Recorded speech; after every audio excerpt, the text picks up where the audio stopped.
আসসালামু আলাইকুম নবম দশম শ্রেণীর শিক্ষার্থীরা। আশা করি তোমরা সকলেই বেশ ভালো আছো।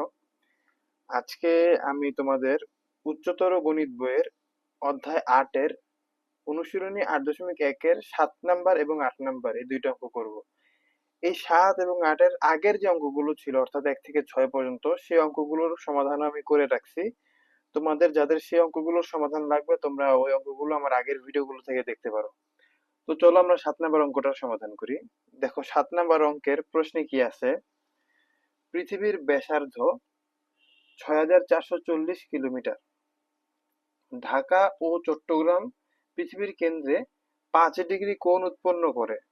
ঢাকা ও চট্টগ্রামের দূরত্ব কত?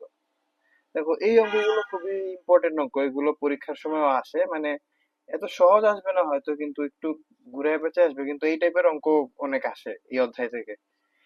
তো চলো আমরা এটা সমাধান করি। দেখো সমাধানটা আমি আগেই করে রাখছি, তোমাদের জাস্ট এখান থেকে আমি বুঝাই দিচ্ছি। দেখো আমাদের কি দেয়া আছে, দেখো পৃথিবীর ব্যাসার্ধটা দেওয়া আছে না, পৃথিবীর ব্যাসার্ধ ৬,৪৪০ কিলোমিটার। তাহলে পৃথিবীর ব্যাসার্ধকে আমরা কি, ব্যাসার্ধকে আমরা কি আর দ্বারা প্রকাশ করি, মানে রেডিয়াস, ইংরেজিতে যেটার ফুল ফর্ম হচ্ছে রেডিয়াস। তাহলে পৃথিবীর ব্যাসার্ধ হচ্ছে ৬,৪৪০ কিলোমিটার এবং কেন্দ্র উৎপন্ন কোণ কত দেওয়া আছে, ৫ ডিগ্রি। তাহলে কোণকে আমরা কি থিটা দ্বারা প্রকাশ করি, তাহলে কেন্দ্র উৎপন্ন কোণ থিটা ইজ ইকুয়াল ৫ ডিগ্রি।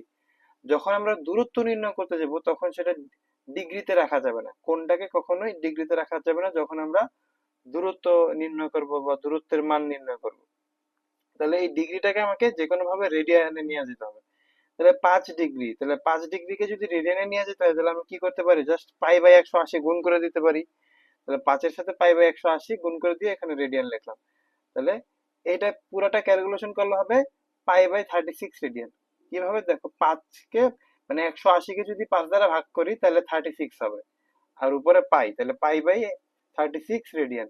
তাহলে আমি এখন থিটার মান পেলাম পাই বাই 36 রেডিয়ান, আর এখানে আর এর মান পাইছি ৬,৪৪০ কিলোমিটার। সুতরাং ঢাকা ও চট্টগ্রামের দূরত্ব, একটা সূত্র আছে, S is equal R theta. S দিয়ে হচ্ছে বোঝায় দূরত্ব, এস দিয়ে বোঝায় দূরত্ব ইকুয়াল আর থিটা। আর এর মান তো আমরা জানি, থিটার মানও আমরা জানি। তাহলে এখন আমরা এটা ক্যালকুলেশন করি। ৬,৪৪০ পাই এর সাথে গুণ হবে, তাহলে ৬,৪৪০ গুণ পাই, নিচে ৩৬ আছে, নিচে ৩৬ দিলাম। এখন এই টোটালটা তুমি যদি ক্যালকুলেটারে বসো, অর্থাৎ পাই এর মান কিন্তু এখানে 3.1416 বসাইতে হবে, অথবা ক্যালকুলেটারও 3.1416 বাটন আছে, এখান থেকে চাপ দিয়ে বসাই দিতে পারো, একই কথা। তারপরে ইকুয়ালে, ইকুয়াল চিহ্নে চাপ দিলে দেখবে যে এই মানটা আসবে ৫৬১.৯৯ কিলোমিটার, অর্থাৎ সেটাকে আমরা কি বলতে পারি, ৫৬২ কিলোমিটার প্রায়। এটাই ছিল এই অঙ্কের সমাধান। আশা করি তোমরা এই অঙ্কের সমাধানটা খুব সহজেই বুঝতে পারছো। এরপরে আমরা ৭ নাম্বার অঙ্কটা করছি, এরপর আমরা ৮ নাম্বার অঙ্কটা করব। ৮ নাম্বার প্রশ্নে কি আছে দেখো, পৃথিবীর ব্যাসার্ধ ৬,৪৪০ কিলোমিটার। টেকনাফ ও তেতুলিয়া পৃথিবীর কেন্দ্রে 10 ডিগ্রি ৬ মিনিট ৩ সেকেন্ড কোণ উৎপন্ন করে। টেকনাফ ও তেতুলিয়ার দূরত্ব কত? এই ম্যাথটাও ঠিক আগের মতোই একটা ম্যাথ, শুধু এখানে চেঞ্জটা আসছে হইতেছে তোমার এই যে কোণের ক্ষেত্রে। কোণটা কি আছে, 10 ডিগ্রি ৬ মিনিট ৩ সেকেন্ড। এই 10 ডিগ্রি ৬ মিনিট ৩ সেকেন্ড কিভাবে রেডিয়ানে নিতে হয় সেটা কিন্তু আমি এর আগের ভিডিও গুলোতে দেখাইছি, অর্থাৎ আমাদের যে ১ নাম্বার অঙ্কগুলো ছিল সেখানে কিন্তু এরকম অঙ্ক ছিল যে 10 ডিগ্রি ৬ মিনিট ৩ সেকেন্ড এই টাইপের অঙ্কগুলোকে কিভাবে রেডিয়ানে প্রকাশ করতে হয়। তো চলো সমাধান করি। দেয়া আছে কি, ব্যাসার্ধ কত, মানে পৃথিবীর ব্যাসার্ধ কত, ৬,৪৪০ কিলোমিটার, এটা আমাদের প্রশ্নে দেওয়া ছিল। আর কেন্দ্র উৎপন্ন কোণ 10 ডিগ্রি ৬ মিনিট ৩ সেকেন্ড। এখন এটাকে আমরা রেডিয়ানে নিয়ে যাব। দেখো 10 ডিগ্রি 10 ডিগ্রি রাখলাম, এটা তো মিনিট, মিনিটটাকে আমি, সরি সেকেন্ড, সেকেন্ডটাকে আমি মিনিটে নিব, তাহলে কি ৬০ দ্বারা ভাগ, এখানে কিন্তু ৬০ হবে, ৬০ দ্বারা ভাগ, সরি ৬০ কেন হবে, ৬ তো হবে, ৬ যেহেতু আছে তাই ৬ হবে।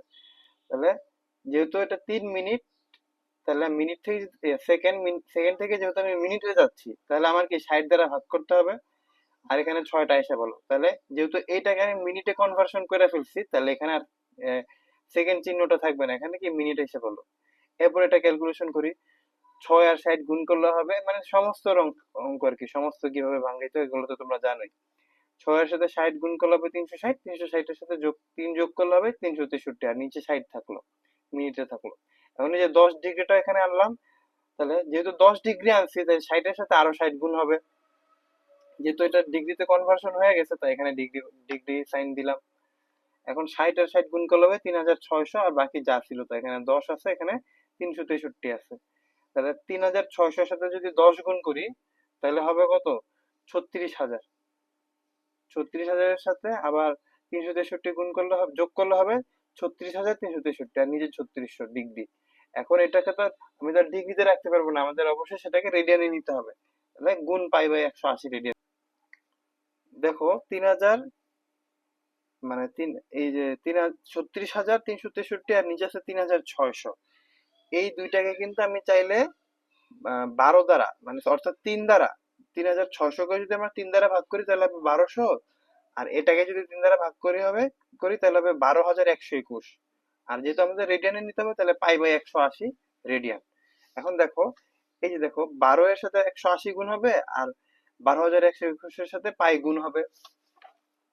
এই যে এখানে এইটুকু তো তোমরা বুঝোই, বারো বারো 1200-এর সাথে 180 গুণ হবে, আর 12,121-এর সাথে এখানে পাই গুণ হবে।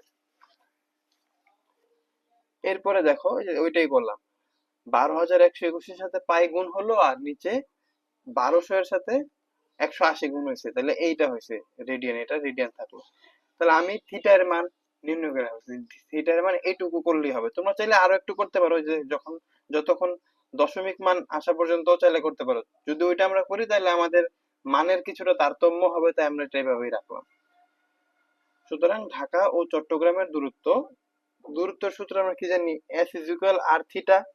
তাহলে আর এর মানটা বসায় দিলাম 6,440, এবং থিটার মান কিন্তু এই যেখানে আমরা পাইছিলাম, এটা বসায় দিলাম এখানে, থিটা এর মানটা। এরপরে টোটালটা ক্যালকুলেশন করব। দেখো 6,440 এর উপরে যায় গুণ হবে না, তাহলে গুণ করে দিলাম। 6,440 গুণ 12,121 গুণ, যেহেতু আর এখানে পাই আছে, তাহলে 3.1416, আর নিচে আছে 2,16,000, 2,16,000 থাকলো। এখন এই টোটালটাকে যদি আমি ক্যালকুলেশন করি, তাহলে হবে 1135.328 কিলোমিটার। এটাই হইতেছে আমাদের এই অঙ্কের সমাধান। আশা করি এই অঙ্কটার সমাধান তোমরা বুঝতে পারছো। তারপরে যদি কোথাও না বুঝো, তুমি কমেন্টে বলো, আমি ওখান থেকে আরেকবার বুঝাই দিব অনেক।